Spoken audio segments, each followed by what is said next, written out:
मायावती जी से पूछिए जाकर के। आप लोगों ने नहीं बोला मायावती से, हम पूछे। अब ओवैसी जी किस बात से बौखलाए हुए हैं और क्यों इस तरह की बातें बोल रहे हैं? बौखलाया नहीं है, उनका कहना है। कैमरे के बीच में आप आ जाइएगा ना तो आपको धक्का मार के बाहर कर देने वाला, जो पड़ा तो लातों मार के बाहर कर देंगे आपको।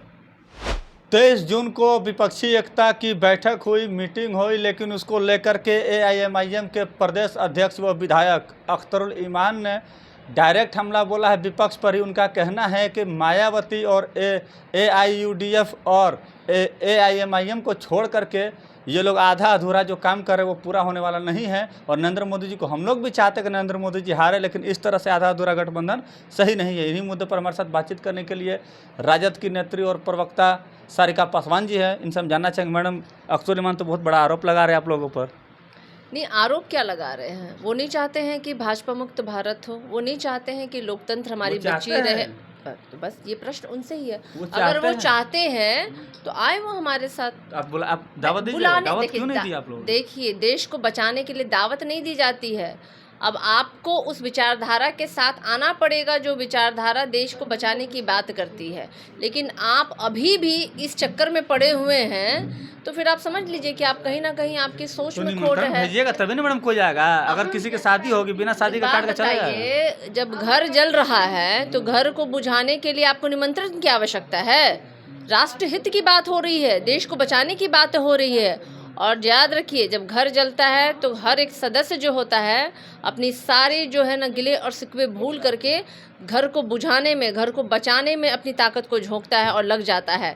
तो कौन वो ताकतें हैं, कौन वो लोग हैं? आज भी राष्ट्रहित की बात हो रही है, देश को बचाने की बात हो रही है, लोकतंत्र को बचाने की बात हो रही है, संविधान जो खतरे में है उसे बचाने की बात हो रही है, फिर भी वो नहीं आ पा रहे हैं।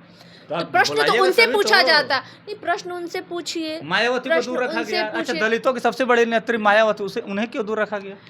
मायावती जी से पूछिए जाकर के। आप लोगों ने नहीं बोला मायावती से, हम पूछे। हमें हमारे बुलाने से मैंने अपना स्टैंड आपको क्लियर कर दिया। आपने बुलाया था MK स्टालिन को आप ही ने बुलाया था। एक मिनट मैडम, MK स्टालिन को आप ही ने बुलाया, शरद पवार को आप ही ने बुलाया, उद्धव ठाकरे को आप ही ने बुलाया, ममता बनर्जी को आप ही ने बुलाया, तो मायावती को क्यों नहीं बुलाया आपने? अपने शब्दों को मेरे मुंह में डालने की कोशिश मत कीजिए। मुझसे आप प्रश्न किए हैं तो आप मेरे जवाब का इंतजार कीजिए। अब आप बोलते रहिए, मायावती का गीत गाते रहिए, आप मांझी का गीत गाते रहिए, आप मोदी का गीत गाते रहिए। आपके हसुआ के गीत में ना खुरपी का ब्याह में खुरपी का गीत नहीं गाया जाता है, समझे? बात यहाँ संविधान बचाने की हो रही है, बात यहाँ लोकतंत्र बचाने की हो रही है, बात यहाँ राष्ट्र को बचाने की हो रही है। उन ताकतों के खिलाफ आज तमाम विपक्षी दलें जो हैं कल बिहार में एक हुई। तो मायावती जी अपना स्टैंड क्लियर करें, वो किनके साथ है? संविधान बचाने वाले के साथ हैं या संविधान जलाने वालों के साथ हैं? लेकिन आप लोगों ने बुलाया, क्या कारण है वो चुप्पी साधी हुई है? क्या कारण है? कारण सिर्फ मुझे बता दीजिए, क्या कारण है वो चुप्पी साधी हुई है? क्या कारण है कि मांझी जी इस खेमे से उस खोमे में जाके कूद गए जिस मांझी जी की जिव्या काटने की बात भारतीय जनता पार्टी ने कही थी, जिस भारतीय जनता पार्टी ने जीतन राम मांझी को जीतन राक्षस मांझी कहा था? क्या मजबूरी आई, क्या व्यवस्था आई कि जीतन राम मांझी जाके छोड़ दीजिए? मांझी जी अगर अभी आना चाहेंगे तो अभी ले लीजिएगा, आप लोग अभी शामिल कर लीजिएगा, अभी शामिल कर लीजिएगा आप लोग। पटांग बातें करने से नहीं होती है, मुद्दों पे बात कीजिए। यहाँ आप मांझी जी के नाम ले रही है। अगर मांझी जी अगर आज कहा था कि मैं सामने आ रहा हूँ, आप बात कर रहे हैं तो जीतन राम मांझी भी दलित है, मायावती जी भी दलित है, मैं भी दलित हूँ। और जब बात दलितों के उत्थान की बात आती है, उनकी भलाई, उनको समानता और स्वतंत्रता के अधिकारों की बात आती है, तो आज पूरे देश में जो पार्टी शासन कर रही है वो दलित विरोधी है, महिला विरोधी है, आदिवासी विरोधी है, अल्पसंख्यक विरोधी है।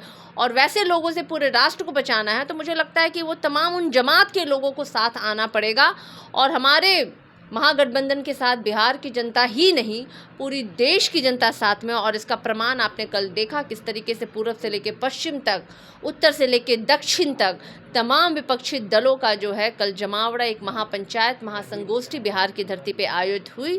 तो ये तो बहुत बड़ा प्रमाण का विषय है कि पूरे महागठबंधन जो आप बोल रहे हैं, कल जो बैठक हुआ है वो जो है अल्पसंख्यकों का था, दलितों का नेता वहाँ पर मौजूद था, लेकिन वहाँ पर सबसे बड़ा दलितों का नेता मायावती है ना।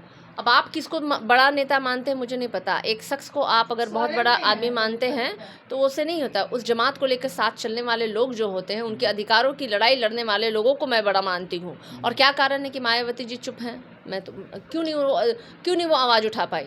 क्यों नहीं वो आवाज उठा पा रही है आज के डेट में? अरे अब क्या हो गया है उनको? अब क्या हो गया है? वो भी बोलते हैं संविधान खतरे में है, अच्छी बात है, लड़ाई लोकतंत्र खतरे में है। किनके साथ हैं वो अपने स्टैंड क्लियर कर दें। किनके साथ है, या अकेले वो लड़ रही आप हैं? लोग बुला के तो देखते हैं। नहीं, किनके साथ हैं वो? किनके साथ? भारतीय देश जनता बचाने वालों के साथ हैं। हाँ, तो बस आज देश बचाने आप की लोगों ने मुहिम नहीं में बुलाया तमाम ना। विपक्षी दल एक साथ हैं, और जो भी उनका स्वागत है, जो लोग चाहेंगे इस मुहिम में आना, उनका स्वागत है। अब निर्णय लेना है उनको।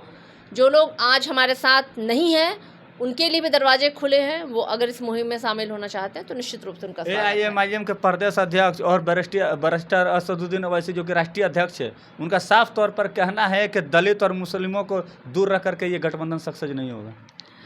बताइए उनकी सोच क्या है, मैं नहीं जानती हूँ, लेकिन दलित, मुस्लिम, पिछड़े जो भी हैं वो सब हमारे साथ हैं, और इसके लिए प्रमाण ओवैसी जी से हमें लेने की आवश्यकता नहीं है, क्योंकि कल की संगोष्ठी बहुत कुछ कह दी है।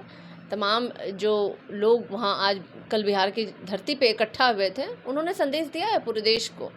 अब ओवैसी जी किस बात से बौखलाए हुए हैं और क्यों इस तरह की बातें बोल रहे हैं? बौखलाया नहीं है, उनका कहना कि हमें दावत नहीं दिया गया। अगर मुसलमानों को दावत नहीं यहाँ चल रहा था, यहाँ दावत नहीं चल रहा था। सबसे पहले तो जो लोग तो करेगा, चाय नाश्ता की पार्टी चल रही है, फोटो सेशन चल रहा था, सोच ही रखते हैं, तभी तो वो लोग दावत जैसे शब्दों का फोटो इस्तेमाल सेशन हो रहा था करें। बीजेपी का। बीजेपी के साथ की सोच रखने वाले लोग ऐसी जो कहते हैं संगोष्ठी को, महापंचायत को दावत की बात कर सकते हैं। असल में एक बहुत बड़ा ये जो कहते हैं संविधान बचाने की मुहिम है, देश बचाने की मुहिम है, और इस मुहिम को दावत का नाम देने वाले लोगों की आप सोच सकते हैं। फोटो सेशन था कल, अमित शाह बोल रहे हैं। Photo boy, poster boy, photo session, ये सारे शब्द जो है ना भारतीय जनता पार्टी के शीर्ष नेतृत्व वाले लोग करते हैं। हमें इसकी कोई इच्छा नहीं है। वो लोग के बीच में, अगर कैमरे के बीच में आप आ जाइएगा ना, तो आपको धक्का मार के बाहर कर देने वाला, जरूरत पड़ा तो लातों मार के बाहर कर देंगे आपको।